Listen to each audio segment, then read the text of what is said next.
welcome to the second video here for the different platforms to create your own portfolio website.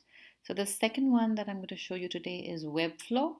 Webflow is another one that I find is really very versatile in terms of being able to get a free hand to create your own website here.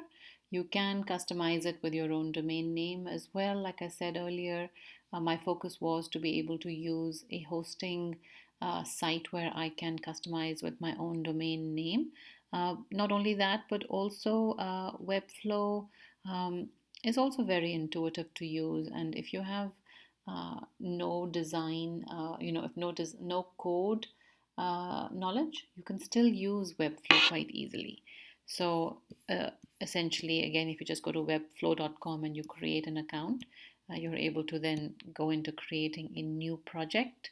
And on this, you can, of course, go with starting on your own blank site or a portfolio. For in my case, since I had already started out with kind of using two, it doesn't let me open up that one, a new one. But I'm going to show you what I have done so far with Webflow.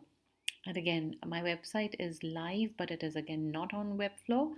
But I still wanted to share with you the option of how to use Webflow for your site. Um, Webflow, of course, it's a whole different gamut of things you can do with Webflow. It gives you a lot more control. There is a CRM component here where you have a lot of content management options. And what I found again was even if you don't know coding, but you can still create your own website here. If you do know coding, however, it helps because it's structured in that platform. It's kind of mimicking the world of code. Okay.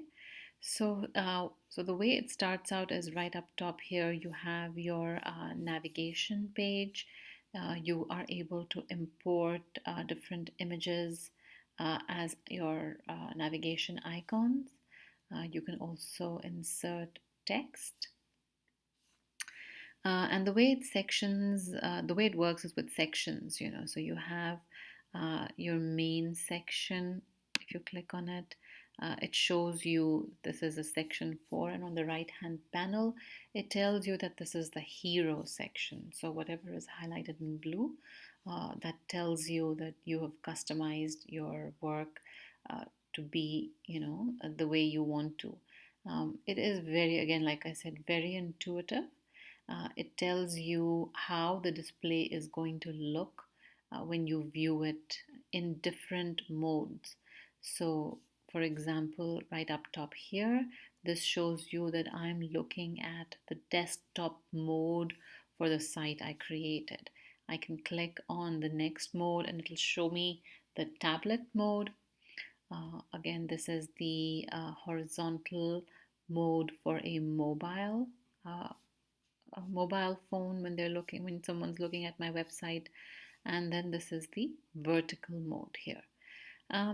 The thing to note, of course, is that when we are still looking at it in this format, it can show you perhaps there are some boxes which go outside, but it doesn't matter because when the final prototype works in the on an actual mobile frame, then these things get a it doesn't matter that there's this box showing outside. What will matter is if you have something like this, if you have text which is actually getting cut off right here, or an image that's getting cut off and you don't want that, those are the things that you would have to still edit.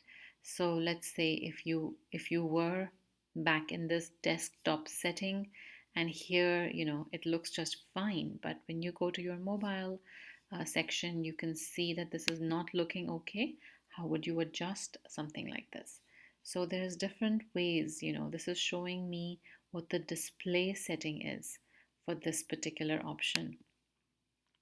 If I change this and if I decided to justify this text of mine, by moving it, I can change dimensions,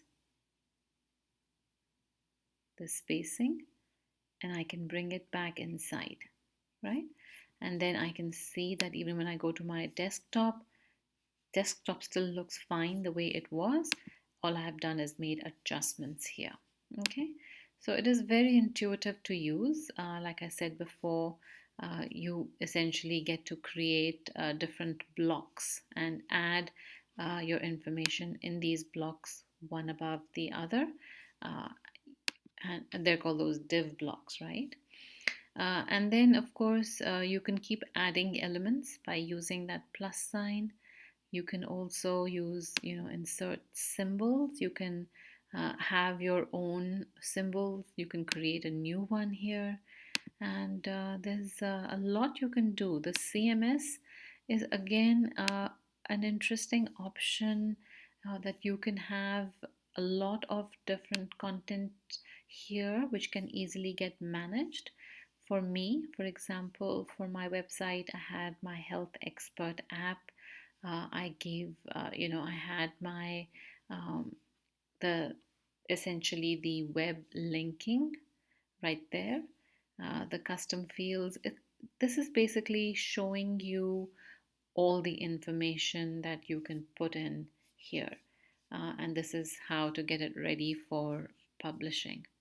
The other good thing with Webflow is that if you decided that this was going to be an e-commerce site, it very easily allows you to turn your website into a store. In my case, I have not done that because for me, this is just a website for hosting my portfolio. This is another very important aspect, which is the assets page. So once I knew, what kind of icons I wanted, which images I might use, I created my own asset page. You can expand your asset panel, essentially just see it this way, and you can add. So you can, of course, you can create different folders. You can also upload uh, things into your assets page here. So Webflow is really, again, like I said, very intuitive. There's a lot you can do. Um, and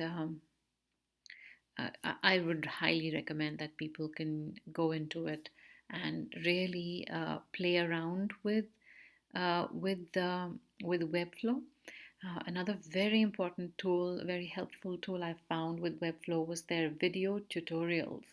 So the reason I'm not going into details on how to use Webflow essentially, but I'm just introducing you to the concept of using Webflow.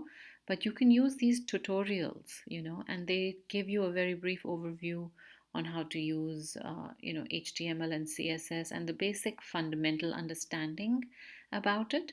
It goes on to explain everything about how Webflow, how to structure it, the box model, like I was talking about, where you stack information. It tells you about the components, the elements, how do you style it, the layout. It really is very self-explanatory. It's very easy and intuitive. It does give you more of a free hand. And like I said, one crucial aspect here is if you ever decided your website was going to be an e-commerce site, you can incorporate that. I do believe that that's at a fee, but nonetheless, it is something, it's giving you an option. So, something worth checking out. I hope you enjoyed this video and stay tuned for the next one coming up.